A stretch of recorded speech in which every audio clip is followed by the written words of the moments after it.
Welcome to a Black Executive Perspective podcast. In today's episode, we're kicking off our informative two-part series, How to Overcome Your Racial Fears. Today, we'll dive into dismantling the false evidence appearing real about race that divides us and hinders our personal growth. Here's part one. It's very uncomfortable to talk about race. It's not something I do. I am feeling apprehensive because I think there's a lot of reasons why I feel like I should be able to talk about race. I don't want to say anything, that would offend anyone. It's a very touchy subject. It's still difficult, even if you feel like you're on the right side of it, to have a dialogue about it. Especially for white people, because we don't want to see if the racism that we may be holding on to. I don't know. Maybe I am racist.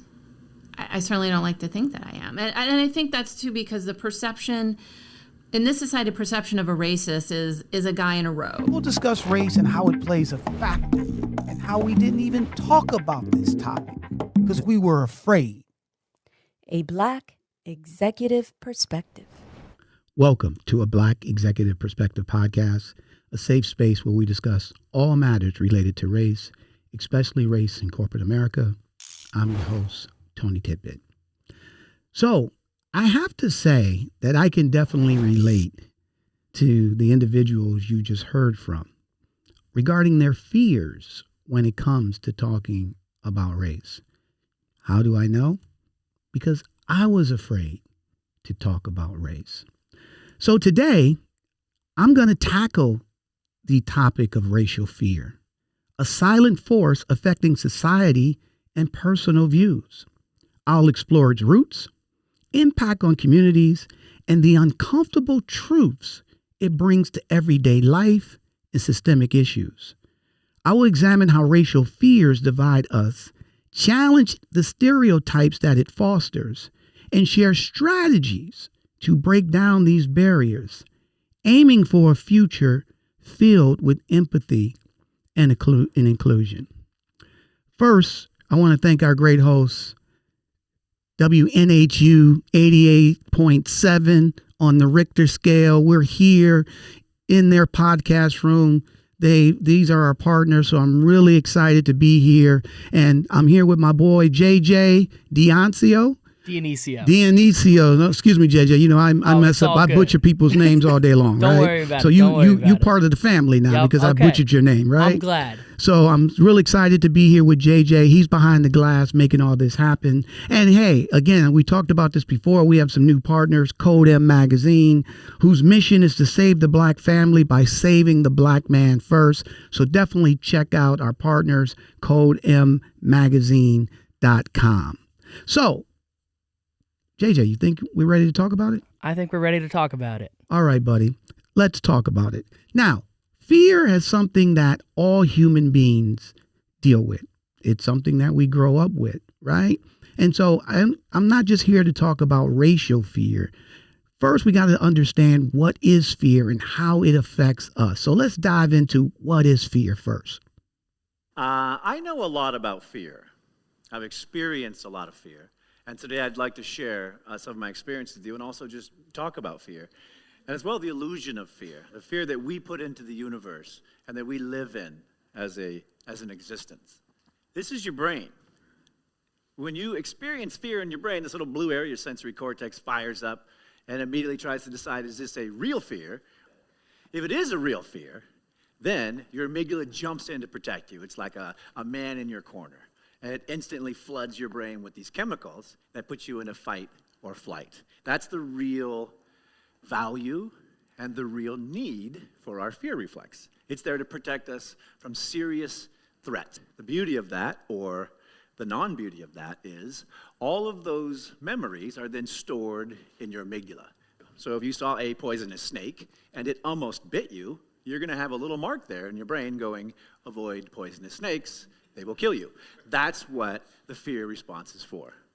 And so what most people don't realize about fear is fear slowly begins to control your life when you don't understand what it is. So true, so true. So I want to thank Frank Shamrock, who broke down fear, right? And again, I can relate to it. Let me tell you guys a story. So growing up in Detroit, Michigan, in my early years, we used to go to church. And when I was at church, being a kid, 8, 9, 10, 11, 12, 14, one of the things going to a Baptist church, Christian church, is that, the pastor, and not just this one church, every church I've been to from a Christian standpoint, used to talk about homosexuality and about how, the LGBTQ community was wicked and, they were evil and they were going to hell and, all these negative things about the gay community.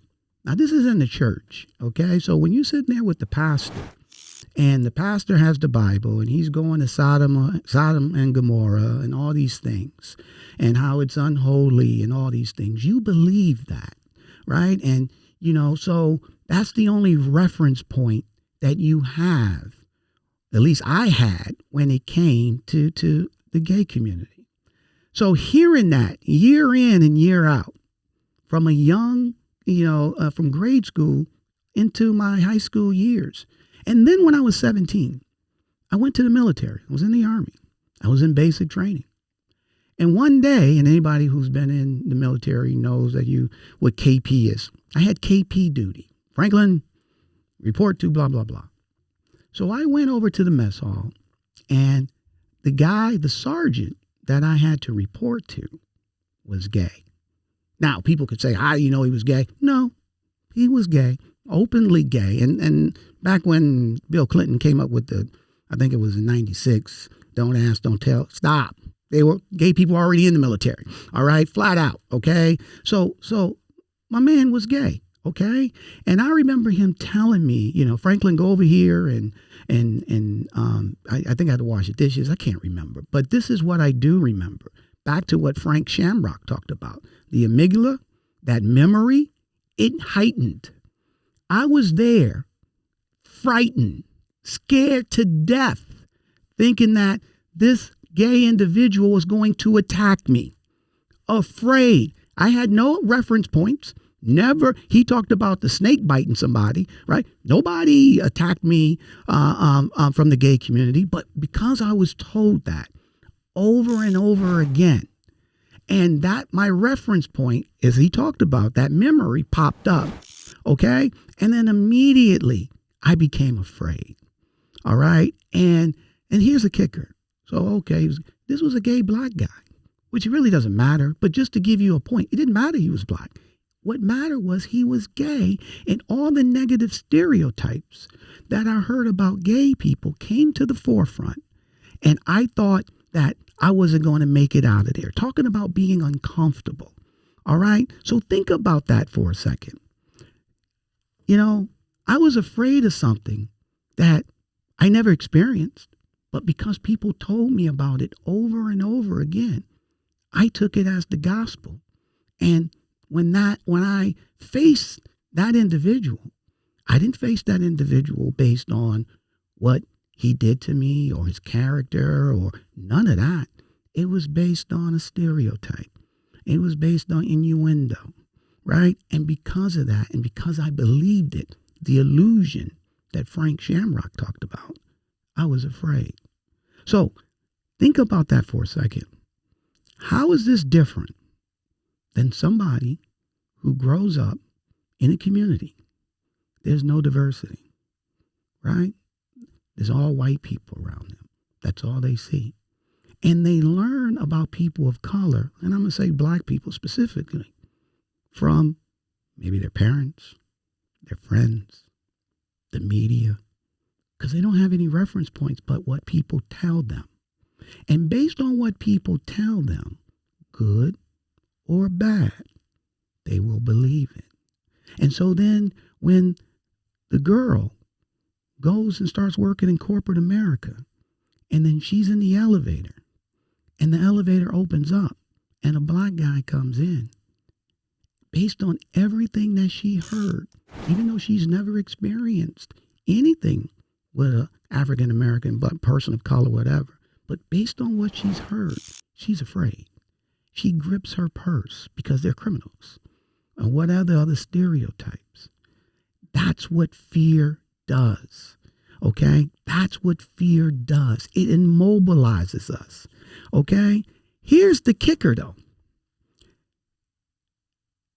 The majority of the stuff that we're afraid of never happens. So fear is spelled F-E-A-R. Somebody taught me this years ago. They said, Tony, fear is not F-E-A-R.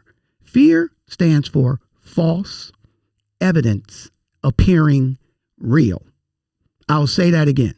False evidence appearing real. Do you know, and this is research, you can look this up yourself, 85% of the stuff that we fear never happens. It never happens. Studied by Cornell University, and there's been a million studies. It never happens. And then the other 15% that does come to fruition, 79% of the 15% is stuff that people handle. And not only that, stuff that people learn from that helps them become better. So I think the percentage is in the high 90s that the stuff that we fear never happens. But it's so big to us. It seems like it's going to happen. And because of the illusion that Frank Shamrock talked about, all of a sudden we make it real, right? Let me give you a couple other examples. So in South Africa, they had the apartheid system. So what you had was a smaller number of white population ruling over a majority of black people. Okay? And obviously, let's be clear, they were doing it because they thought they were the black people were inferior to them. All right, for years. All right? But then slowly the mind started changing, and obviously there's a lot of people around the globe that was putting pressure on the South African government, all right, that they needed to destroy apartheid. Do you know some of the things that they used to say why they didn't want to do that? Well, if we turn the government over to them and then we're the minority, they're going to kill us because we dominated them for centuries or whatever the case may be. So as soon as they're free, they're going to destroy all of us. That never happened. Nelson Mandela came out of prison, became the president. I believe the government, JJ, was ANC government. I think it was. Okay? And that never happened. Okay? So again, something that people talk about never came to fruition. Right? So now, as earlier in our clip, we talked about, those individuals spoke about why they're afraid of race. Okay? And a lot of it has to do with what we just got finished talking about. Okay? Fear, stuff of the unknown, right? So when we look at some of the dynamics of why they're afraid of people of color, some of them, I spoke to one, lack of diversity. There's not a lot of people of diversity, of people of color that live around them, right? Lack of knowledge, okay? That makes people afraid. Okay? People manipulating their fears, which we're going to dive into. And then obviously the influence of their friends and family, the media, as well as political leaders. So let's go there. Because one of the things is that you have this fear, but then people heighten that fear. Okay? They feed your fear, right? And they do this because they want to manipulate you, especially from a political standpoint. Fear is one of the most powerful human emotions. While highly useful in situations where threat of immediate harm exists, it is the most debilitating and dangerous of emotions when present unnecessarily. In this video, we will examine how fear can be used as a tool to manipulate others, and how those in positions of power, past and present, have effectively used fear to control certain aspects of society. The technological advances of the last century have given those in power the ability to propagate their narratives and engage in fear-mongering to an extent never before seen in history. So think about that for a second. And let's back up, because he said a couple of things, and he's correct, but I want to back all the way up. Since the beginning of the time, political leaders, dictators, whatever you want to call them, has always used fear to control people. Okay? Always. So no different in 2024 than in, 1625. All right? The difference is, in terms of what my friend just got finished saying, is that now, because of technology, they can expand it and can be a lot quicker and they can scale it. Okay? So that's a major difference, especially when people are working, they're trying to take care of their families, go to school, whatever the case may be. They're not on top of everything, right? So now they're looking at the media, even listening to this podcast, whatever the case may be, and this is where they get a lot of their education. Now, from a political standpoint, let's be clear here, because I don't think the majority of people understand what most political figures try to do, regardless of what political platform they follow. Their strategy is what's called divide and conquer. And you probably heard me say this on this podcast many a time. And when I used to do an open conversation on race in corporate America at several organizations on a weekly basis, I used to say the exact same thing. What is divide and conquer? Divide and conquer is we don't want to bring people together. We want to divide them, because when we can divide them, we can control them. All right? So let's just be clear here. I want you to take a second and be honest. I learned this a long time ago.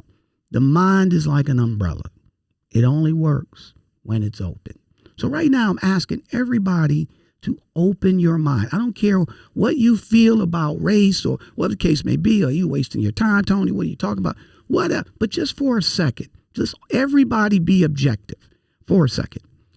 When you listen to political leaders today, think it through. How many times do you hear, I'm here to bring you together. We need to do this together.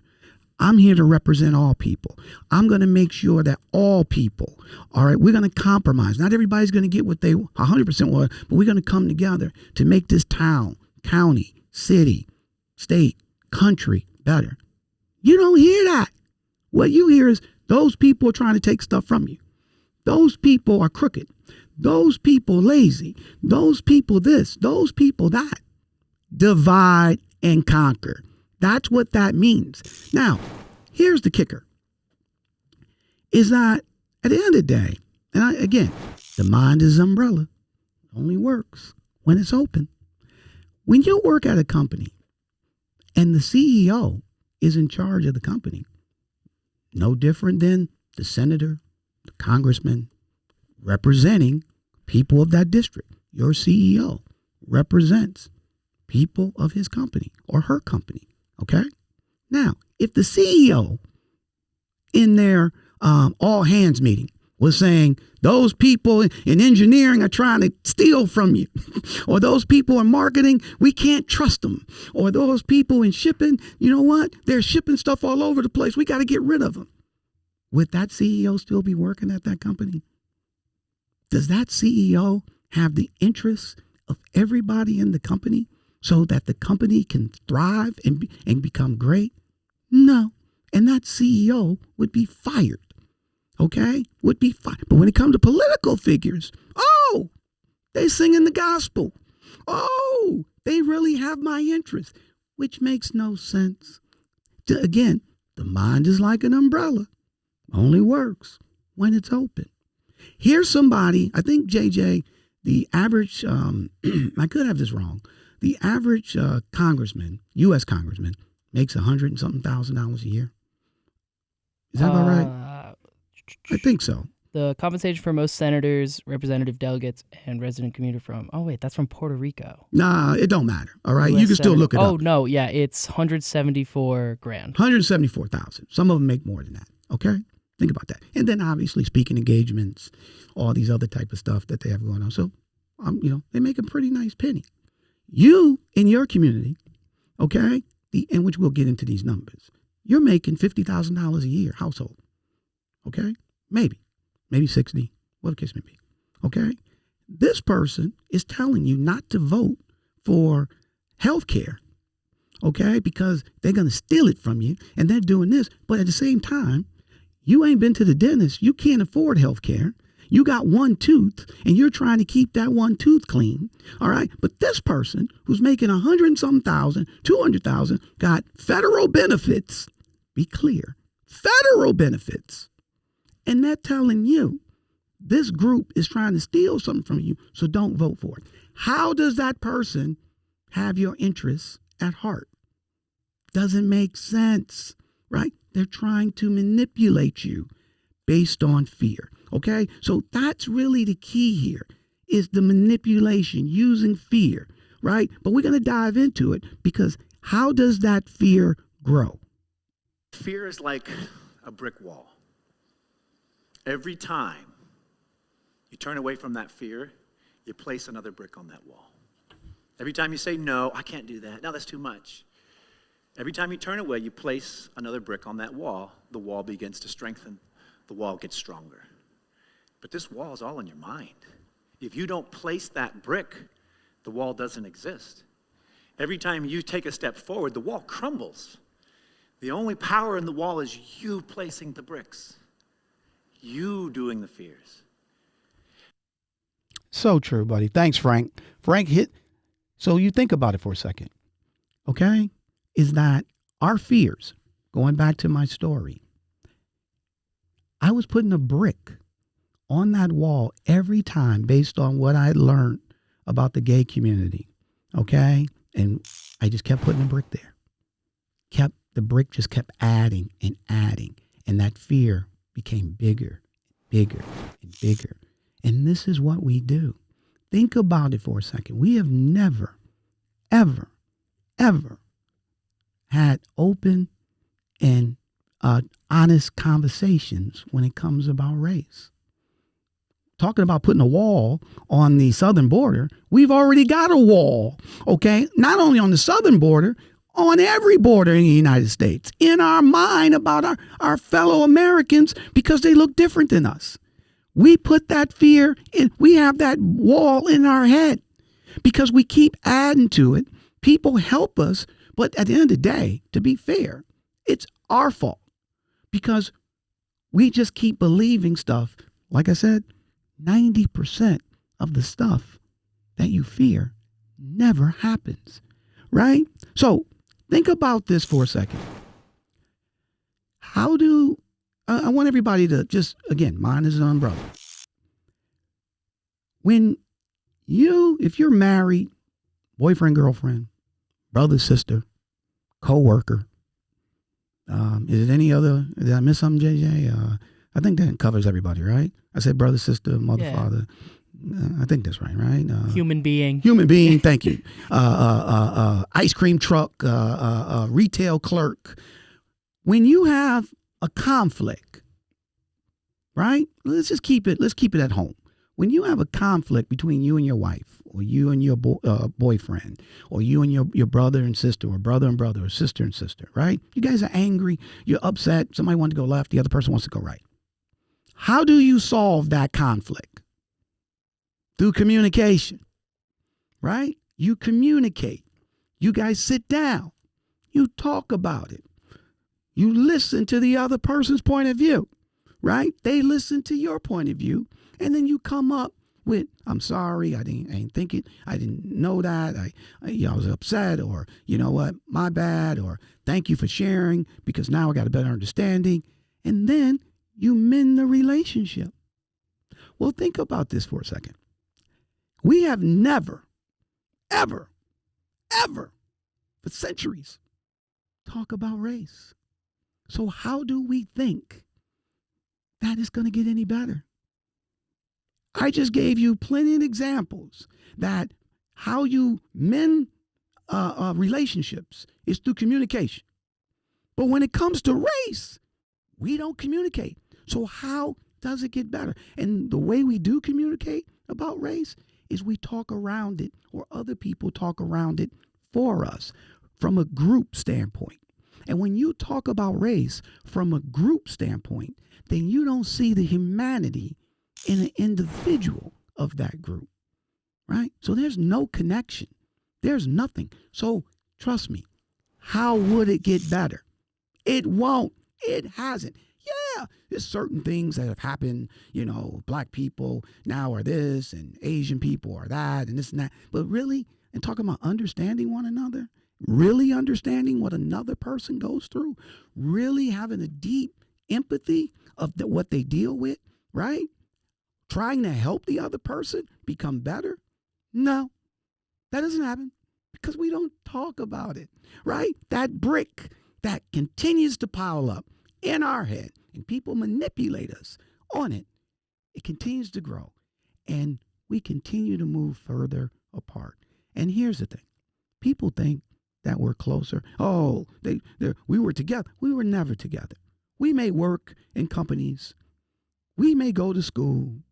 There's some friends, but most of it is surface stuff. Okay? As soon as something comes up, consequential, that's deeper, then it's divide and conquer again. Then they do this and they do that. And we got to get past that, right? We got to get past that. So look, let's go through some of the things, those bricks that have been built up in your mind when it comes to people of color, right? What's some of the things that people talk about that amplify your fears and make you feel afraid, right? They're going to take your job. Okay? So just again, mine is like an umbrella. Only works when it's open. When have you seen, just from a broad standpoint, somebody come in and take your job? You have a job. You're working in your job. When has the doors open and say, yeah, guys, guess what? Get out. We're bringing these new people in. When does that happen? Okay? It doesn't. Think about it for a second. How are they taking, number one, how is, and again, I'm going to be straight here. Why do white people think they're entitled to all the jobs? Who said it's your job? Listen, I'm just, again, we're going to have an open and honest conversation. Who said it's your job? You're afraid of jobs that's not even created yet, but you think it's your job. Where does that come from? That makes no sense, right? What's some of the other things? All right? Afraid, we talked about it, LGBTQ community. They're killers. They're going to rape you. Stop for a second. When have you ever seen, and look, maybe it's possible. No, because that's the thing with anything. Anything is possible, but that doesn't mean it's going to happen. Exactly. At all. Exactly. Well, here's the thing. Let me ask you, have you heard this happen? When have you heard that a group of gay people rape somebody? I've never read that headline. I never seen it. Now. And thinking about, go ahead, buddy. Like as a member of the LGBT community, I'm not doing that. My friends aren't going to do that. Wait a minute. Stop for a second. Who does it? All right. I have never heard anybody do it. It's purely just building up that fear. It's fear. They're telling you that. Now, guess what? There is a group of people that rape people, but that's in jail, in the shower. And I can tell you flat out, they ain't from the LGBTQ community. At least they don't think so. Okay? So what? Where is this stuff happening? Well, they're going to influence her. They're indoctrinating, blah, blah, blah. I don't want them around my kids because then stop for a second. Gay people have been on the planet since the planet been spinning. Where have you seen this big indoctrination? I'm missing something. All right, maybe I'm under a rock. Because a lot of people that are filled with this hate towards this community and this fear towards this community, more than hate. It's definitely more out of fear. They're just seeing they pull up these numbers that now X amount of more and more youth are identifying as part of this community, and they think that's because of this big scary indoctrination. But it's not that. It's just now, as young people, we're getting introduced to these concepts, so now we're able to express ourselves and how we actually feel. You could compare this to the rise of left-handedness when being left-handed became destigmatized, there was a huge uptick in people who were left-handed, and then it flattened out. Right. It's gonna be that same thing. Well, here's the thing, though. You're 100% right. I'll even add further to it because I'm a little older than you. Okay? Back in the 60s, when white people were letting their hair grow long, okay? And they were smoking marijuana. It was the hippie movement, okay? They're hippies. They're going to indoctrinate. They're going to take over the world. When did that happen? When did it happen? It doesn't. It's in your head. And people manipulate you knowing that it ain't true so they can divide and conquer us, right? A friend of mine taught me this. My boy, Ryan Webb. Ryan Webb said, people think there's a zero-sum game. The fear of losing something that you don't have, right? Well, if we let them get this job, then I ain't gonna have nothing. What? I'm missing something here, okay? When does that happen? All right? When? So these are the things that are built up in our minds, okay? Here's the other thing. Well, black people, they're not qualified to work on a lot of these jobs, right? They're just getting promoted because they're black, right? They don't believe in the merit system. They don't believe in working hard and then letting their hard work help them rise up through the corporate structure. And then everything that they got based on effort and merit. Okay. Let's listen to my girl. This is a clip from Rosalind Brewer, who is the CEO. She was the CEO of Walmart. She was only one of two African-American women who became a CEO of a Fortune 500 company. Let's hear what she says. Is it more disappointing or surprising that of all the CEOs in the Fortune 500, there are only two female African-American CEOs? Mm-hmm. Are you surprised that at this late date in our history we only have two, or disappointed? Well, I'm more disappointed than I am surprised. I'm not surprised because I know what it took for me to get here, and I know the trials and tribulations that I've been through. And, I'm not quite sure a lot of people would want to withstand that. But I would tell you that the disappointing part is that this is totally ridiculous that there's only two of us. I think, it's going to go beyond mentoring and sponsoring. It's pipeline, filling the pipeline effectively, getting people of different races in operating roles, and having the confidence that, that they can do it because they absolutely can. Okay, so let's back up for a second. Rosalind Brewer, CEO of Walmart, she's no longer there. Walgreens, it's not Walmart, I'm sorry. Walgreens. She's no longer there, okay? Now, she rose all the way up to CEO of a Fortune 500 company, all right? I don't think most people know the percentage of African Americans that are CEOs of Fortune 500 companies. Do you know, JJ? Do you know? Checking it right now. Yeah, I can tell you. 0.8%. Okay? There are currently, as of, there's currently six. Six. In 2022. Out of 500. Yep. Okay? Now, you just heard a woman who rose up the ranks. What did she say? I don't think people will want to deal with what I had to deal with to get here. She could have easily said, guess what? If I made it, anybody can make it. Right? What are you talking about? What's going on? You can do this. Here's somebody that's already at the top, frustrated, saying, you're kidding me.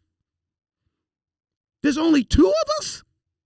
When there's millions of people of color that's educated, that fit the qualifications. Where is their merit? But I can guarantee you this. I know this for a fact, and I don't know Rosalind Brewer. I know this for a fact.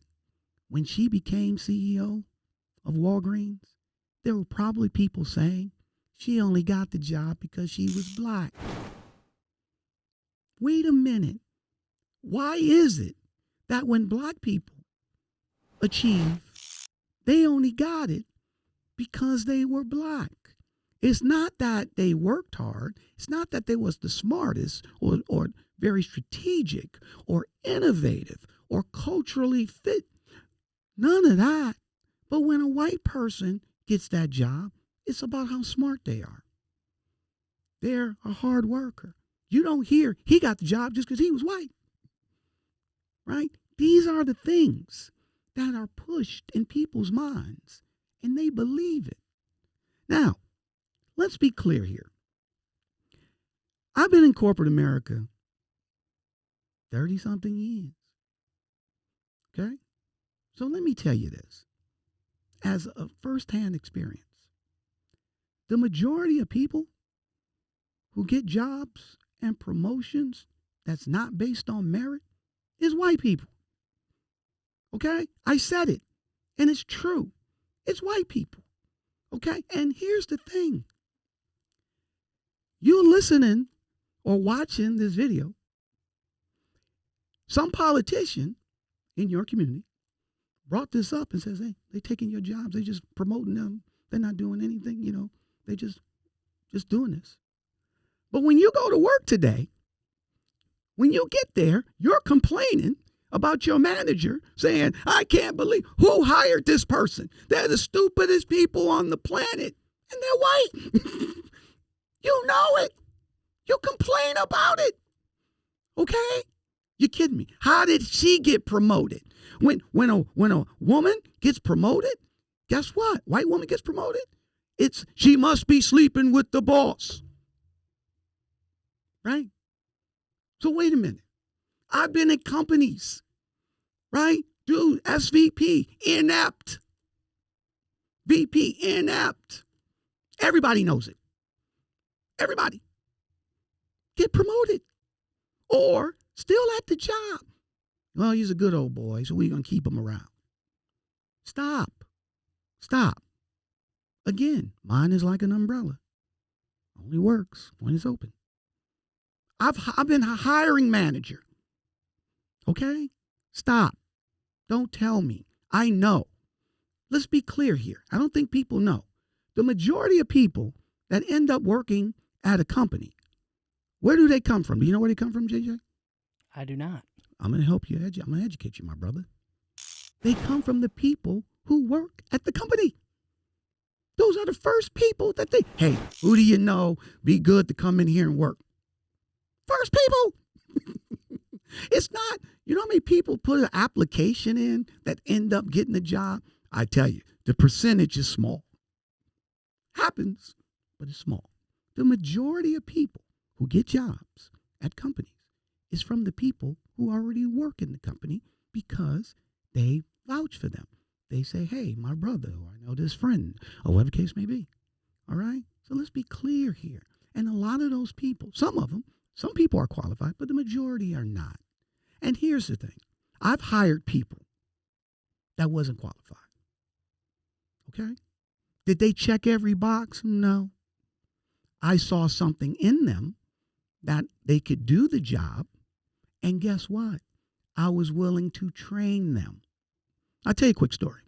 I worked at this startup. I was hired I was a sales director. I'm in the advertising sales industry. I was hired to drive digital advertising revenue for this small startup. I was hired on January 31st. I started interviewing people February 1st. I didn't know. I came from the television, the newspaper industry. I didn't know anything about digital. But guess what? The CEO and the SVP of sales, they hired me because they said, Tony, we can train you on digital, but the leadership stuff that you bring to the table is something that we don't have. Okay? So guess what? They taught me everything. I was hiring people, had to train them, drive revenue, whole 9 yards. Here's the thing. The people that I'd hired, the majority of them, I take that back. I think it was one individual. The majority of them did not come from the digital advertising community. Okay? One lady, she was selling travel brochures. Another guy was working, selling mortgages over the phone. Blah, blah, blah, blah, blah. But I saw something in them. They didn't have digital advertising sales experience. They didn't know anything about digital advertising sales. They didn't know nothing, okay? But then I hired them because I saw something in them, and then I was willing to train them. Here's the thing. About a year later, we had a company thing, and our CFO, my man, David Deal, he said, he did this analysis. He said, we wanted to find out, from our account executives, is it better to hire people that's got experience or better to hire people that don't have experience? When he did his analysis, he said, you know what we found out? The people who didn't have digital advertising experience is doing better and driving more revenue than the people that have digital advertising experience. All right? And the majority of those people that didn't was the people I hired. And that's not tooting my own horn. My point I'm trying to make here, a lot of people are not qualified from a check in the box standpoint. And then the people that do check the box, they don't succeed because there's more to it. So this merit thing, you got to stop it. Get it out of your head because it's not true. It's not. Just look at your own experience at your own companies that you work at, and that's not true, right? So how do we conquer fear? All right, let's find out, JJ. This is the ending of part 1 on how to overcome your racial fears. Go to the next episode for part 2.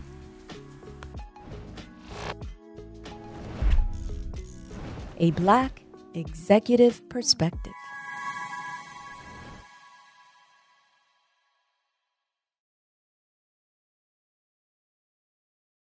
Here's part 2 of how to overcome your racial fears. Remember, keep your umbrellas open. However, despite the unnerving situation we find ourselves in, there is an antidote to the power of propaganda and fear-mongering, that being knowledge. Plato rightly stated that ignorance is the root of misfortune. And as long as we remain ignorant of the fact that all too often, those who claim to protect us from fear are actually manipulating our fears for their own benefit, then we will be contributing to the misfortune of the world through our ignorant compliance. The philosopher Voltaire stated that those who can make you believe absurdities can make you commit atrocities. To avoid being an individual who can be convinced of absurdities, one must become an active truth seeker, instead of the all-too-common passive propaganda receiver. We'll discuss race and how it plays a factor, and how we didn't even talk about this topic, because we were afraid. A Black Executive Perspective.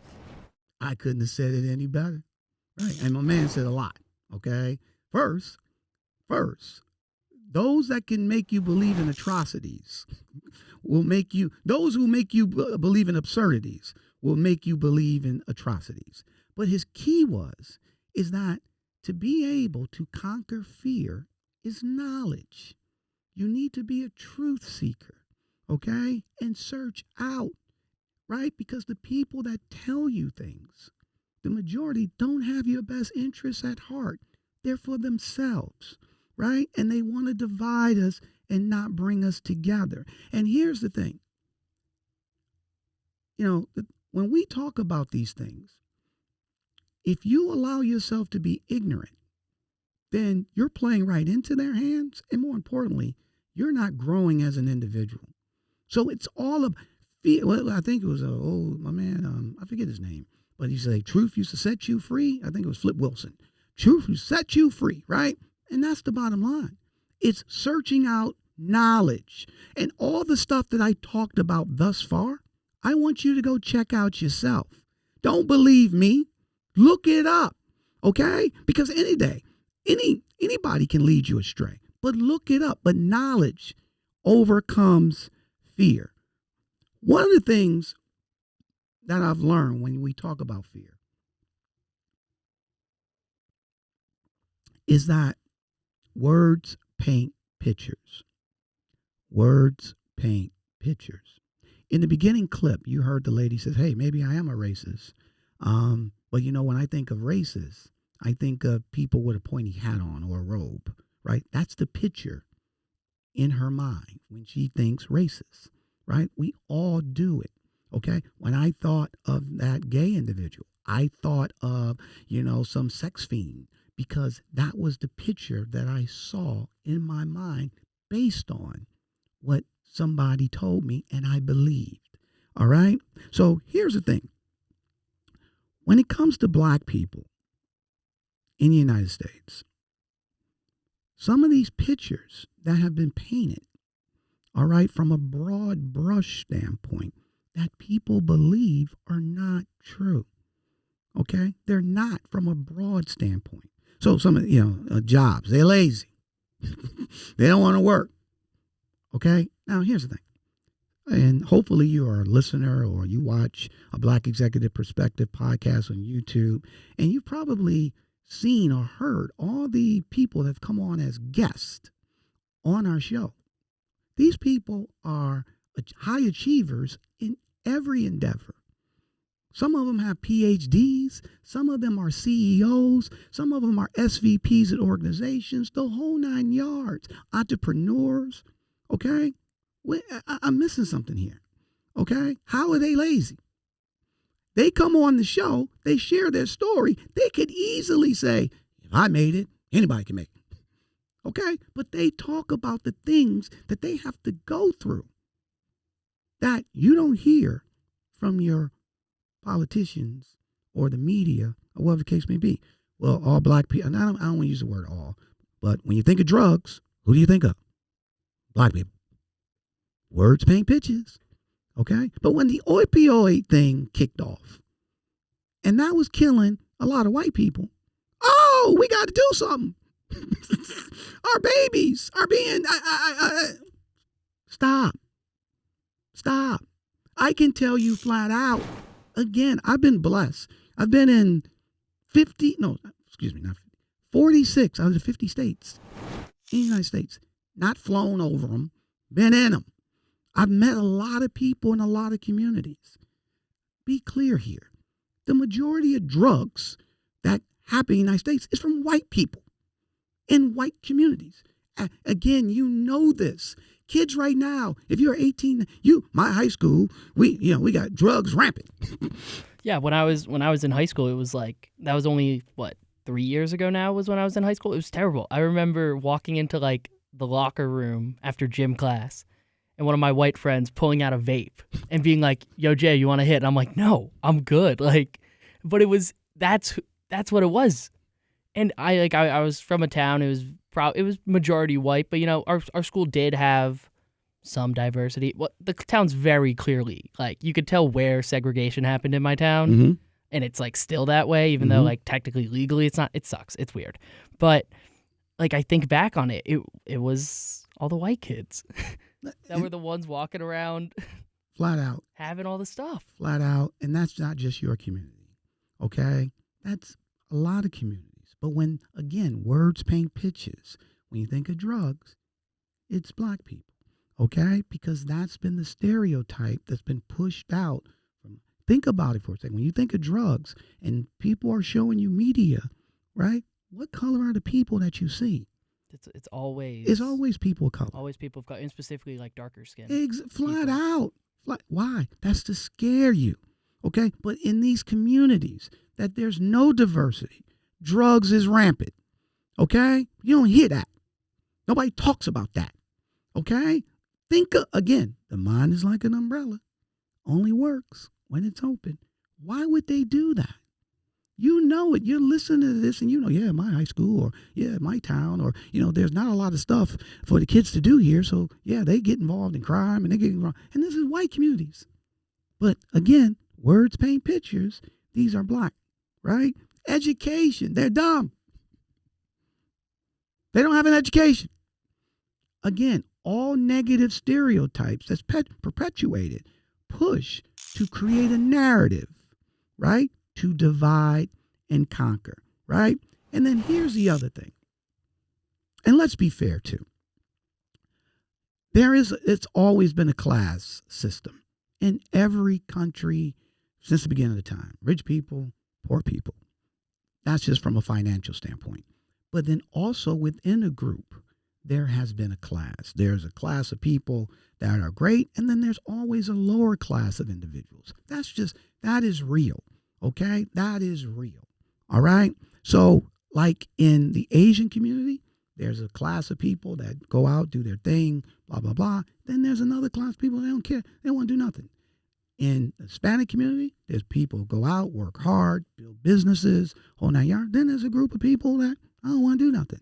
Okay? In the Black community, there's people that go out, work hard, do their thing, build businesses. Then there's a part of the community that do anything. Now, here's the thing.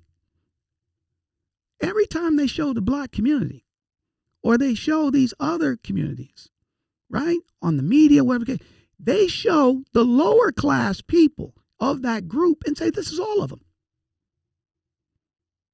Okay? Now, in the white community, it's no different. You got people here and you got people here. People living in trailers, and I'm not knocking them. I'm just being honest. Okay? And at the end of the day, you don't see them, or they're not, that broad brush is not being painted on that group. But when the group, the POCs, when you show their group, you're only showing the lower class of that group. You don't show anything that the people that's thriving in that group, the majority of them, and what they're doing and how they're overcoming circumstances and they're building businesses and they're striving at school. And you don't show it. You just don't. But you paint this brush to make people afraid. What do you think of that, JJ? I think it's absolutely ridiculous. Do you see that? Do you see that, my friend? I see it not as much in personally because I can mostly just speak on Asian American communities because that's part of my identity. And I feel it's because Asian Americans for so long have been that model minority trope that they try to, sometimes they'll show the better of that of us. They'll show the Asian Americans who are just trying to be white people, to put it frankly. And they'll be like, oh, look at them. Why don't you be like them? And that's why, when a few years ago with this, Stop Asian Hate movement, that's why I felt that was so important, because it was finally Asian Americans being like, hey, we don't want to be your model. Yes. We have faced oppression and we have been put down for actually expressing who we are.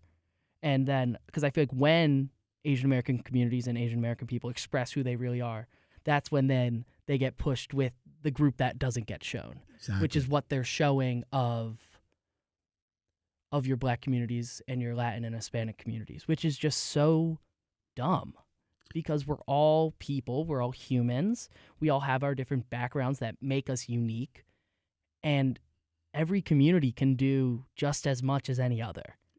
So just intentionally showing other communities in worse light, just to then create this image that stays in people's heads, which causes then the fear. It upsets me, and I feel like I'm happy to be living now when I am, because I am seeing things get better. It's not great yet. I'm not sure when it'll be great. I'm not sure in my lifetime if it'll get there. But seeing the progress, seeing the change, that's what gives me hope at the end of the day. Wow, so, yeah. Thanks, bro. Thank you. And that's the key, right? It's showing what you want to show to manipulate others. So one of the things I wanted to do, I wanted to go over, because I don't think a lot, and again, this is everything that I've talked about today is not to knock my white brothers and sisters, because let's be fair, I have a lot of people of all groups that I'm very, very close with, right? But here's the thing, there's a lack of knowledge, and I'm just telling the truth based on my experience. There's a lack of knowledge, and this platform is to be able to talk openly and honestly about these things so people can learn from them. So one of the things I wanted to do, I want to talk about the facts about the U.S. Black population, okay? So this is Pew Research. This came out January 18, 2024. And here's some numbers. I just want to give you a broader example of the Black community. So 14.4% of the country's population is Black, which is about it's 48 million Americans, a 32% increase since 2000, when there were 36 million black people living in the United States. Okay? So, and here, just half of the U.S. black population, 45% were younger than 30. Okay? So, it's a lot of black people that are younger. Second, where do they live at? The highest concentration of black people in the United States is in the South, where 56% live there. Another 17% live in the Midwest and Northeast, and 10% live in the West. Okay, so there's still a lot of black people that live in the South. But here's the other thing, though, too, right? So for my brothers and sisters who live out in Montana, Idaho, Oregon, New Mexico, Nevada, South Dakota, North Dakota, there's not a lot of black people out there. So how would that group of people know anything about black people? First, only based on what people tell them. Okay? See, this is where we got to be fair here. We act like black people all over the world. They're not. Oh, excuse me, all the United States. They're not. So there's groups of people, a ton of communities that don't have that diversity when it comes to black people. So they're only going to know what they know based on the information that they get. Okay? Now, when it comes to the states, Texas is home to the largest black population, about 4.2 million. Florida comes in second, and Georgia comes in third. Okay? Now, here's the thing. I grew up in Detroit, Michigan. I lived in the neighborhood that was predominantly black one time, but the majority of the time I lived in integrated neighborhoods. I lived in neighborhoods that were German people, Jewish, Polish, the whole 9 yards, right? But when I grew up, I didn't meet anybody that was from Puerto Rico until I went to the military. Okay? Now, I'm not saying that there wasn't people from Puerto Rico or Puerto Rican descent not living in Detroit or Michigan. I just didn't meet them, not in my neighborhood. So I didn't know anything about Puerto Rican people until I went in the military. I ain't know nothing. I didn't meet somebody from Jamaica until I went in the military. So I'm trying to make the same parallel here, right? You grow up where you grow up based on the people that you grow up around. And so you're only going to know what you know based on that group. So at the same time, there's a ton of people from a ton of other ethnic groups that I didn't have any experience with. And I needed to learn from them. I'll tell you a quick story. I remember when we moved to Connecticut, and my sister was dating this Jamaican guy. Okay, and we were sitting in the living room. I think I had came home, and I heard the Jamaican music playing, and the nice little beat that was going on, and he was sitting on the couch waiting for my sister to come downstairs, and I forget what song was on, and I looked over at him, and I could see his mouth moving, and he was actually singing the Jamaican song, and I looked at him, and I was like, "Bruh, are those real words?" Okay, because I just heard ba ba da, but those are real words. So that was my ignorance, because I've never been around somebody from Jamaica. So it's the same thing. We got to understand that not every group is everywhere, and the majority of people are only going to learn about people if they expand their horizons. Household income. 49% of black households earn less than $50K, while 51% make more than $50,000. A third of black households earn $75K or more, and 22% make $100,000 or more. So wait a minute, they're criminals. They're all broke. Now we don't have the generational wealth, and still the average medium, just to be clear, the average medium income, household income for white people is $87,000. So just be clear here, okay? So its deal is significant. and we're going to dive in that on another episode. All right. About 4 in 10 black people live in households headed by married couples. You don't hear that. The media wants you to believe the exact opposite. Exactly. You don't hear that. They ain't got fathers. Yeah, like that's all you hear in the media. Okay? So think about that for a second. All right? It's like 0 out of 10, 1 out of 10. Okay? So about, what is this? About, from education, 26% of all black U.S. adults ages 25 and older have a bachelor's degree or higher. They're lazy. They just want to hang on the corner, drink 40 ounces. Okay? 32% have completed some college without obtaining a bachelor. And roughly, 6 in 10 graduate from high school. I have 4 in 10. Oh, 4 in right 10. here. Thank you, buddy. 4 in 10 have graduated from high school. Okay? And finally, about 2/3 of all black adults basically say that they're Protestant or believe in Christianity. All right? So why did I do that?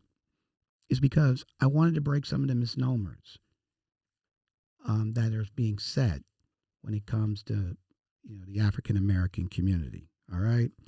And it's very important because the truth will set you free. Is that right, JJ? Yes, it will. Now, we're in 2024. There is a big fear among white people that's really driving this narrative. Okay, so let's find out what this fear is.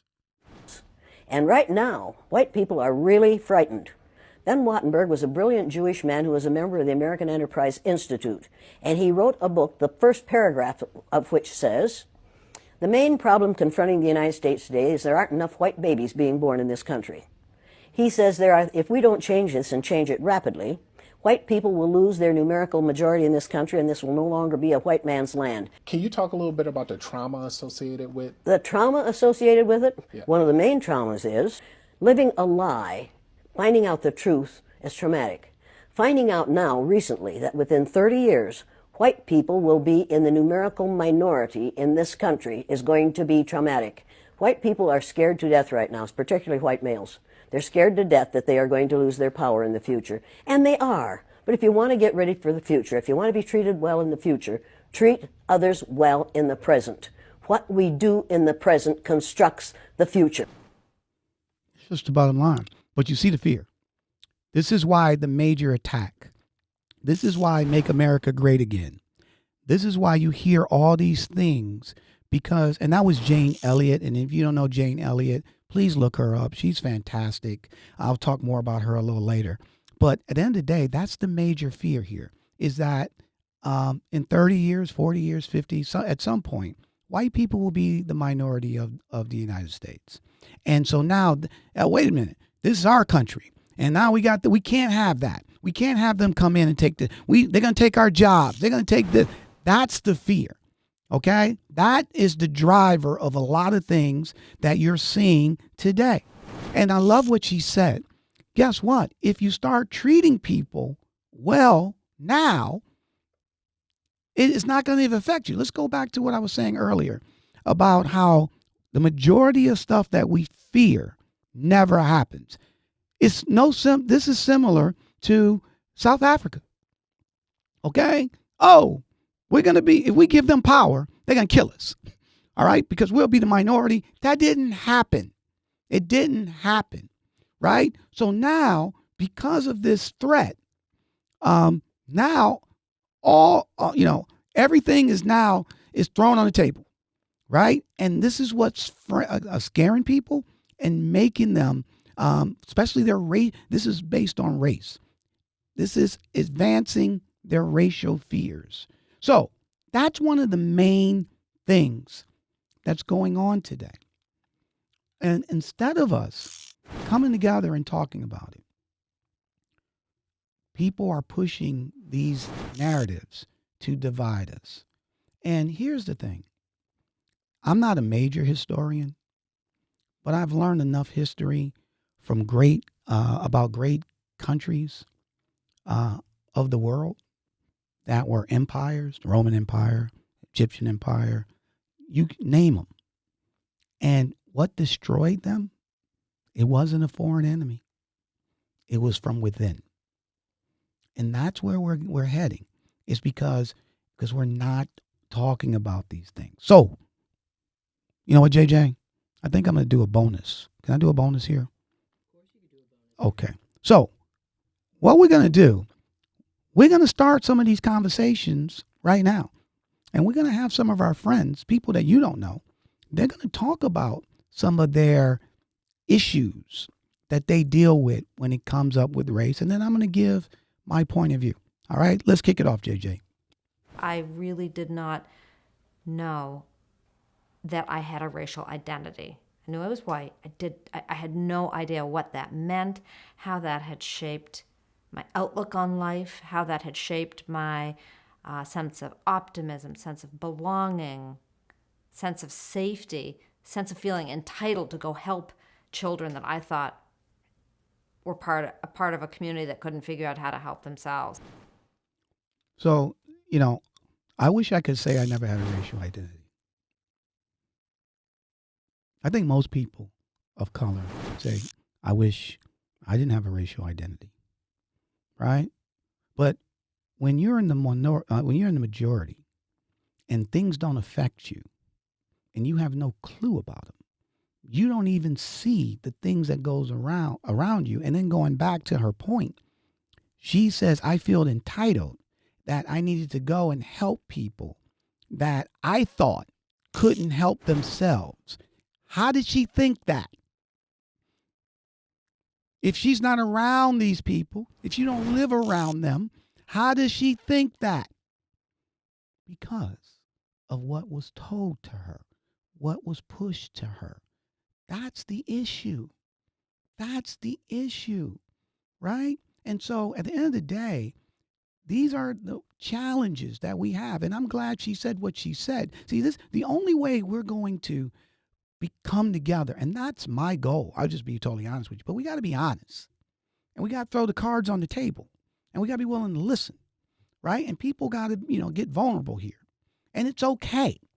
The world ain't going to stop, right? But we got to throw the cards on the table, say it like it is, so people can learn from both sides. That was her point of view, and I really appreciate her sharing that. Let's keep going. One of my third grade students seemed pretty rocked after the Eric Garner case or death, and came up to me and said, why, when you were little, were you worried about this stuff too? And I knew what he was talking about before. I mean, I didn't say, what do you mean, what stuff? I didn't want to, play dumb. And I said, no, I didn't have to be, and that's not fair.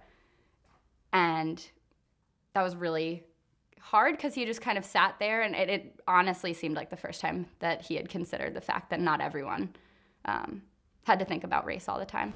I mean, at the end of the day, and that's, again, I appreciate her sharing that, right? These are the things that people of color go through. They think about race all the time, not because they walk out with a chip on their shoulder, okay? Not because of that. It's because of the things that happen to them. All right, let me give you an example. This was, 10, 12, 13 years ago. I remember hanging with my friends. We went to the beach. We went to Narragansett in Rhode Island. And it was, maybe 10 of us, 12. I can't remember the number. And I think I was the only black guy. Maybe my boy Don was there. It was my man Steve Giusti. Kenny was there, Kenny Madoni. We was having a good time. Okay, so we got to the beach. We found a spot that was by the lifeguard station. Where they sit on the top of the whatever it is. They have the stand, and they look out and make sure. And then so we were close by there, right? And we were there. We were hanging out. And I think I forget who somebody brought a football. Okay. So we got our beach chairs. We're there, and I don't remember who was throwing it, but two of my friends start throwing the football. Two white guys. They start throwing the football back and forth. Beach is packed. Okay, packed. All right. Then I was like, you know what? I'm gonna go over here and throw the ball with him. One of them, I forget, maybe it was Steve. I was throwing the ball with. Right. Soon as I started throwing the ball, the lifeguard comes on the loudspeaker and says, "There's no ball playing on the beach." I mean, the whole beach stopped. Everybody looked at me, right? I mean, you might, E.F. Hutton moment, you might not know that. There was a commercial, when E.F. Hutton speaks, everybody stops and people at the party and everybody stops. That's what it was like, okay? The dude selling hot dogs, stop. Selling ice cream, stop. There was a shark in the water about to bite somebody, and he looked up. Okay? That's what I dealt with. All right? Did I want to think about race then? I didn't come to the beach to think about race, but the world told me about my race. And here's the thing.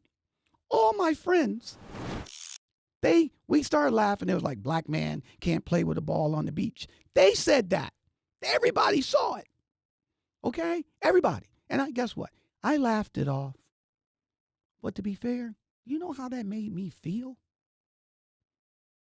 That took a piece out of me that I still think about or carry. Now, so some people, oh man, what are you talking about? Let that stuff go. Don't let race be. You kidding me? I would love to walk the earth and not think about race.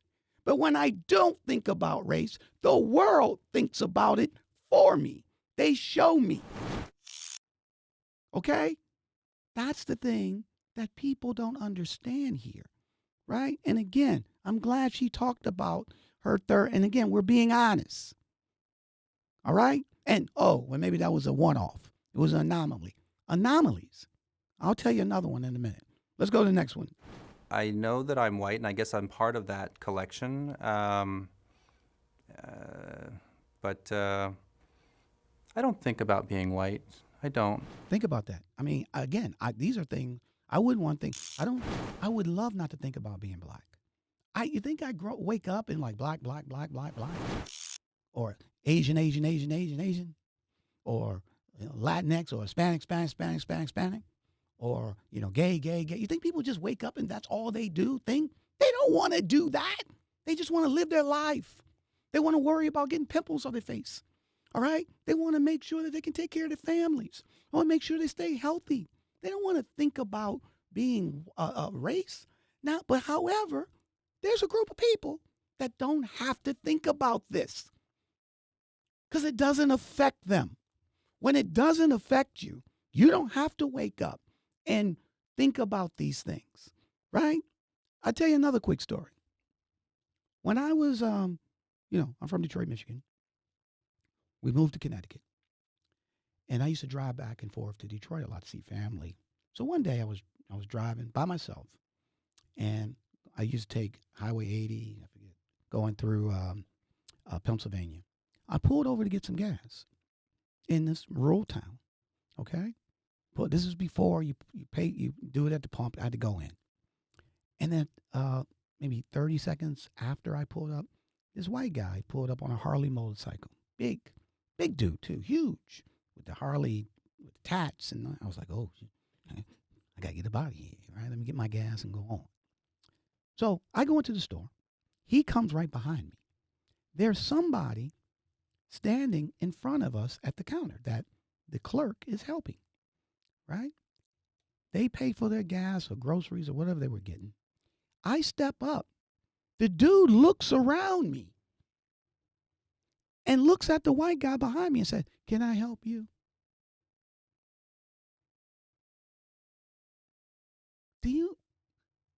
I was like, and then the big motorcycle dude started to step forward and say, and I put my hand out like, hold on, man.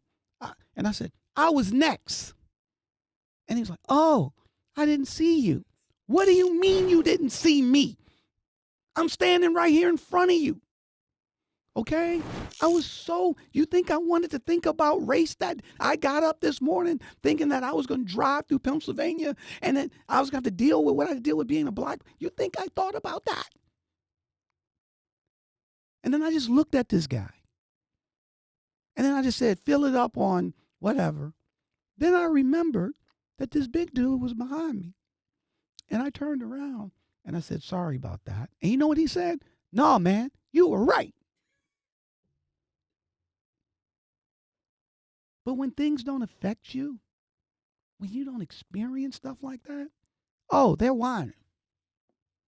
Oh, they want to make everything about race. What person of color wants to make everything about race? Life is tough enough. My brothers and sisters, I hope your umbrella is open. Keep going. I remember asking a friend of my father's who's black why he was called black, because his skin was brown.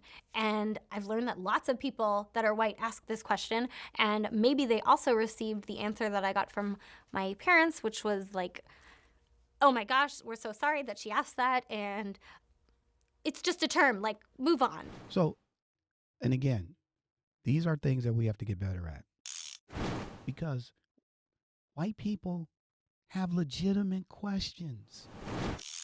Rightfully so. Why do they call you black? Why? And the only way people are going to learn is that we got to be open to talking and sharing. It goes back to what I was saying earlier. There's no relationship that has a strain on it or has some type of difficulty for a moment or two that doesn't heal itself by not communicating. Okay? It's not going to happen. So until that people are able to ask questions and feel safe about them, that's the key. There's a ton of people who want to know more, but if they say the wrong thing, people say they're racist. Or how you don't know that? We've been around, you should know everything. They're not good. And here's the thing. And this is where all racial groups mess up. They get it wrong. Because not every racial group knows everything about the other racial group. Okay? We don't. I just told you. I grew up in Detroit, Michigan. I didn't meet anybody from Puerto Rican. I didn't meet anybody from Hispanic descent until I went in the military. Okay? I wouldn't know about Latinx and Hispanic group. I didn't meet Jamaican. There's a ton of people I didn't meet. But when I met them, I asked questions, and they answered the questions, and they were legitimate questions. Okay? And so we got to be, our white brothers and sisters, they should feel comfortable. We should not make them feel uncomfortable to ask questions because they want to learn. And the only way they're going to learn is by asking questions. Again, it's about the community, people being comfortable talking about race. And the only way they're going to be comfortable is that people have to start having these conversations, because the goal is to make uncomfortable conversations comfortable. Let's keep rolling, buddy. I want to bring up race, and I want to bring it up in a frame that helps my children think that there's no difference. But the mere fact that I might be bringing it up could suggest that there is a difference. I mean, so again, though, right? There is a difference. And it's important that everyone is honest. I didn't want to talk to my daughters about race. I didn't want to tell them about some of the things that they may deal with. Who wants to sit and talk to their kids about race? Or tell them that the world may do this, or they may not like them, or blah, blah, blah, blah, blah. I don't think nobody really does. But to be honest, we live in a racial society. And if you don't talk to your kids about race, the world will talk to them about race, one way or another. And it ain't going to be pretty 9 times out of 10. So we got to have these conversations, even with our family. And look, I'm sitting here on this podcast chatting. And for years, I didn't talk about race. Years.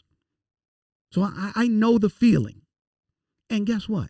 For those years, did we come together No. Nothing changed. Okay? It's the same.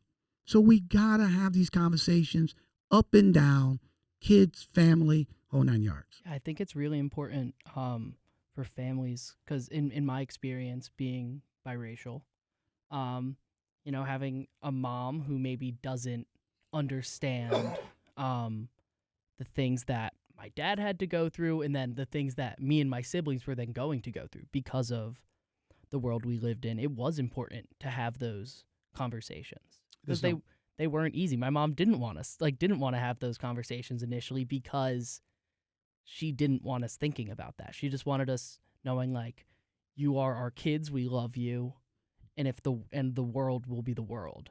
But I'm glad that I ended up learning more about, who I was and how race tied into that, because it's not something anyone should have to think about, but it's something I did need to think about. So it's super important for people with kids to be honest, be straight up with them. Like, don't sugarcoat it. Let them know the world they're going into and let them know that it's not okay what happens, but it's what happens. Exactly. JJ, thanks for sharing that, my brother, because you're 100% right. And, my wife is white, and, our experiences, her experience growing up outside of Boston and my experience growing up in Detroit, Michigan, two different experiences. And the things that she experienced growing up, I think there was one black family in the whole town. Okay? She didn't know anything about these things when her and I started dating. Okay? How could she know? She wouldn't know. Right? So do you think she wanted to sit down and talk to our daughters about these things? No. She didn't even know what they were going to deal with. I take that back. Once we had kids, then she knew. Then her life changed. And here's the thing. There's couples out here that are, interracial couples. And the thing is that it could be the male that's white or the female that's white, whatever group that they intermingle with, it could be Asian, black, what the case may be. All of a sudden, once they come together and they start dating, they see things that they never saw before. And they never noticed. But now they do because their mate is a person of color. So if those individuals, their eyes could be wide open, their eyes open up, okay? Wouldn't that make, if everybody else was able to get those type of experiences, their eyes would open up. And this is how we start changing stuff, right? Let's keep going, buddy. That impulse, that kind of colorblindness impulse, comes mostly from white people. Like, I've never heard, I don't know. I'm sure it comes from all people of all kinds, but I've heard it most from white people who are saying, like, let's do this as a way of getting past this racism thing. And I think in part it comes from a sense of shame and guilt about what racism has done. I don't want to be ashamed of being, and plus I'm a male. It's like every group out there can be pissed off at me because I'm white and a male. And that's a weird kind of burden that some people do feel, and I certainly feel it sometimes from people that I'm privileged. I get stuff that other people don't get. So this is my biggest, I don't want to say biggest, but this is a huge pet peeve of mine, of white people not wanting to talk about race or learning the history of race because they would feel shame or guilty. That is the biggest crock. And I'm saying that is BS. BS. Nobody, you being guilty, how does that help me? How does it help me? It doesn't help me. Okay? It doesn't. People of color are not looking for white people to feel guilty because that doesn't help them. What they're looking for is for white people to educate themselves on what's really happening so they can help stop it. That's the goal. unless I'm, again, everything's, like we said earlier, JJ, everything's possible, right? Probably not probable, but it's possible. But I don't think this is possible. I don't know nobody that's still walking the earth that was around in 1619. Yeah, no. Okay? Or 1757 or 1820 or 1932, maybe 1932. Well, 1932, yeah. But 1898, okay? So at the end of the day, we know that you had the people that's walking the earth had nothing to do with what happened centuries ago. We know that. Okay? What we want you to know, because a lot of these things didn't affect you, and they still don't. So we want you to know, not for guilt, okay? Not for you to feel shame. We want you to know so you can help stop them. I hope everybody is clear with that, to help stop them. Feeling guilty and shame doesn't help any person of color. It just doesn't. And we don't want that. Okay? So that's why we need to have these conversations. That's why we need to share real history, the whole history, good, bad, and ugly. Was you there when that history happened? No. Right? But we need to learn about it so we don't make those mistakes again. If anything, the guilt and shame that a lot of white people feel, if they really dwell on that, it makes it worse for communities of color, because then it if anything, it sets it back.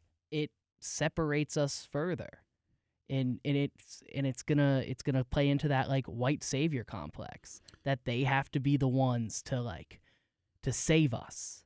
They don't. They just have to recognize that this happened in the past, and they need to recognize, okay, what can I do on a personal level to at least make that change in my life. I don't have to be the one to fix the entire world's problems, but let's serve my circle, my community, and the people around me, and do the real work to fix things. Not this big, I feel so bad, so I'm gonna give all this money. Yes, that could help, but it's not coming out of, it's still, you're seeing these people as less than. Correct. Excellent point. You still see them as less than versus seeing them as your brother and your sister. So JJ, you hit around the case. And here's the other thing too. I just got to say this. Black people or people of color, LGBTQ community, average Jewish people, think of all the emotions that we had to deal with. Okay? Nobody, when I was growing up in school, nobody said, we can't make the black kids feel inferior. We can't make them feel less than. There was none of that. None of it. But now, when we want to make people aware of these things, white people are like, I don't want to feel guilty. I don't want to hear it because you're going to make me feel shame. You can't. Wait, hold on. And this is supposed to be, and again, I'm just going by what I hear. This is supposed to be the greatest country that, perseverance and resilience, and this is our backbone, forward, tough, you know what I'm saying, blah, blah, blah. And you can't deal with the history of racism because it's going to make you wilt. Okay? That makes no sense. Daniel Boone, he ain't strong. Okay? Teddy Roosevelt. Rough Riders. But he talks about race. I feel guilty. I can't go out tomorrow. Stop. Excuses. Call it for what it is. Learn. And then help. Let's keep going. Now I understand that it's a system of advantages and disadvantages based on race. So as much as there's the disadvantage piece of it, there's the advantage piece of it, which is what I experience as a white person. Uh-oh. See what happens when you start having conversations and you start learning. And to be honest, when I first saw that clip, I learned something from her because she broke it down so simplistic. Okay? When we use words like systemic racism and stuff like that, people, what is that? Okay? We can't be, there's no such thing. Okay? There ain't no so way, they're making stuff up. But if you break it down to advantages and disadvantages, people can eat that apple. And then if you break it down, so let me give you some examples. Okay? Let me give you some examples. Before 1920, women couldn't vote. Okay? Only males could vote. So the system, and when we say system, we're talking about the laws and policies. The system, the laws said they couldn't vote. So based on that, the males, when it came to voting, and obviously in a lot of other things too, had an advantage, and women had a disadvantage based on the system, the laws, the policies. That's what systemic racism. She broke it down beautifully. So if you understand that from a very simplistic standpoint, then you'll start really, again, mind is like an umbrella. Only works when it's open. When your mind is open, you start marinating on these things and you say, I get it. Let's use that same example, JJ. Okay? Women was able to vote in 1920. Okay? That's it. Once they passed the law, they could go. However, they didn't start drawing up political maps where there was a lot of women in certain districts to stop them from voting. They didn't create literacy tests and poll tests for women, all right, so they could stop them voting. Yeah, and they didn't have people in white robes and hoods standing outside the polling booths to stop them from voting. To scare them away. Exactly. Okay, you see my point here? If you start learning. So guess what? That's a disadvantage. And it's a disadvantage on purpose. Right? So again, I love that. Let's keep educating, keep learning, and keep it simple. Let's keep going. I think we're all implicated in a racist system, and I play my part in it as a white person. So I do have individual responsibility and accountability. I mean, I'm part of the system, and I do things that both perpetuate it, and I try to certainly do things that challenge it. I realize I've never said anything. When I've heard racist jokes, when I've heard racist comments, I've never said anything. I've never spoken up and said, hey, that's racist. Not once.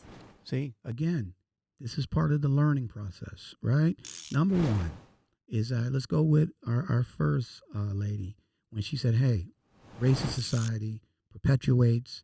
I've been a part of it, good and bad. Some things I've done, it accentuates it. Other things I've done tries to solve the problem. Let's just be honest. That is fair, okay? And that's why, what's my man's name? Abram Kendi. You read his book, How to Be an Anti-Racist. Okay, that's basically what he's saying, is that at any time, we all can do racist acts. Racism is not the person, it's the act. But then at the same time, you can be anti-racist by trying to stop racism. Okay, that's the key. Where the second lady said when she heard her friends or other people make racist jokes, she didn't speak up. She wasn't anti-racist at that time to try to stop that action, okay? But she was honest enough to say, you know what? I see that I'm complicit. I may not believe certain things, but when I hear certain things, I don't do anything to stop them. And that's why these conversations are important, because then people can wake up. Okay, so our last clip, going back to my girl, Jane Elliott. And I want you to really listen to her, and then we're going to put a cap on this episode. I cannot understand why black people who have been subjected to the ugliness that they've been subjected to in this country can get up every morning and go to work among us and not be absolutely furious. And I don't understand why we allow white people to behave the way they do. I don't understand that. And my third graders, after they'd gone through the exercise, couldn't understand it and wouldn't tolerate it. And when they went up to junior high and a junior high teacher used the N-word, one of my former students said, if you're going to use that word, I'm going to go out in the hall until you stop using it, because we don't use that word in this school. That was a seventh grader who told his teacher off When we have enough students who are willing to confront people who are making racist, sexist, ageist, homophobic statements, we're going to be better off. We have got to stop tolerating the intolerable. If it's intolerable for my black cousins, and every black person on this earth is one of my cousins, if it's intolerable for them, it's intolerable for me. I will not tolerate it. And that's where we need to get to, right? And again, let me give you a little background, because you heard something about Jane Elliott when she said her students, okay? And most people don't know this. Look her up. So Jane Elliott was a teacher back in, I think this was in the 60s, and she did an experiment with her students that were all white. And she separated them. And again, look it up, because I'm just talking high level, okay? And you can get more detail into it. But she separated them based on their eye color. Kids that had blue eyes versus kids that had brown eyes. And then I don't know what group was treated differently based on their eye color. And then the kids were able to see how being treated based on something you can't control, your eye color, right? So when she brought that up, that kid said, "Hey, if you're gonna say the N-word, that was a white kid." Okay, so look her up. All right, now everybody, CRT, stop. Okay, Jane Elliott did this in the 60s, whatever the case may be, with her white classes, using eye color, and educated them about race. That became a foundation for those kids, and understood, and then more importantly, spoke out and stopped it. Okay? So let's put a cap on this, because we talked a lot today, JJ. And let's talk about overcoming that racial fear, right? You heard earlier from my man Frank Shamrock is that fears come up in our head, and we start feeding those fears, right? And at the end of the day, we start adding bricks and bricks based on what we do or based on what other people are telling us, right? So you have to recognize this and stop adding bricks to your fears, all right? 90-something%, I think it was 97%, 85%, none of the stuff happens. 15% that does happen, 79% of that is better than what you thought, okay? And then more importantly, you learned from the other percentage, right? So at the end of the day, the majority of things that we're afraid of as a society in anything, but especially with race, never happens. So understand that. That's important. Be open to learning more about your fellow citizens. Fear will keep you immobile. But however, at the end of the day, when you start moving forward and you start seeking the truth, you start moving into action, right? And that action tears down fear. So this is all about learning, right? And at the end of the day, as my man said, become a truth seeker. Knowledge destroys fear. And the more that we're able to do this, and let's go back to what JJ said. It's each individual, just in your own circle, just you. If you just start with you and just focus on you, guess what? We're going to have a tremendous country. We're going to change the narrative, right? So be a truth seeker. Here's the thing. Yes, talking about race is uncomfortable. I'm not here to say it's not. It absolutely is. Because you know why? We've never talked about it. We've never talked about it for centuries. So yes, it's uncomfortable. But if we start, I don't always use the word but, because when you use the word but, you just erase what you just got finished saying. So let me rephrase. However, if we just focus on being uncomfortable and having these conversations, that's going to help us grow. I learned this a long time ago. Nothing grows in a comfort zone. Nothing, right? So you have to be uncomfortable to grow. But the more that you have these conversations, the more comfortable. Is everybody going to agree on everything? Nope. That's not going to happen. And that's okay. But the thing is to have the conversation. Be willing to listen, not to defend, but listen to understand. Okay? And if each person does that, guess what? These conversations won't be uncomfortable. So let me just tell you this. And we're going to start incorporating this because I came up with this when I was having an open conversation on race. One of my goals was to decrease the isms, as Jane Elliott said, right? So I came up with this acronym, racism. I came up with this acronym, all right, because the goal was to decrease. The acronym is LESS, LESS, right? Less, you decrease, we want less, right? And let's break down what LESS stands for. The L stands for learn, okay? We have to have these conversations so everybody can learn, all right? And listen, learn, okay? Then E is empathy. So once you learn, now you should be more empathetic about your fellow human being, what the stuff that they go through, all the things that they deal with. Now you should be more empathetic. And then S is for share, all right? Now you want to share what you've learned to your family or friends, whatever the case may be. And then the final S is stop. You want to stop. You want to be that anti-racist where you stop. You hear grandma says something at the Thanksgiving table. You say, "No, grandma, we don't talk about people like that," right? That just in your household, that's an action. Okay? So if everybody incorporates less, LESS, learn. Once you learn, you have more empathy.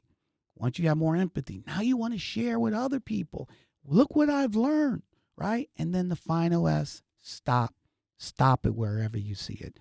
That's the goal.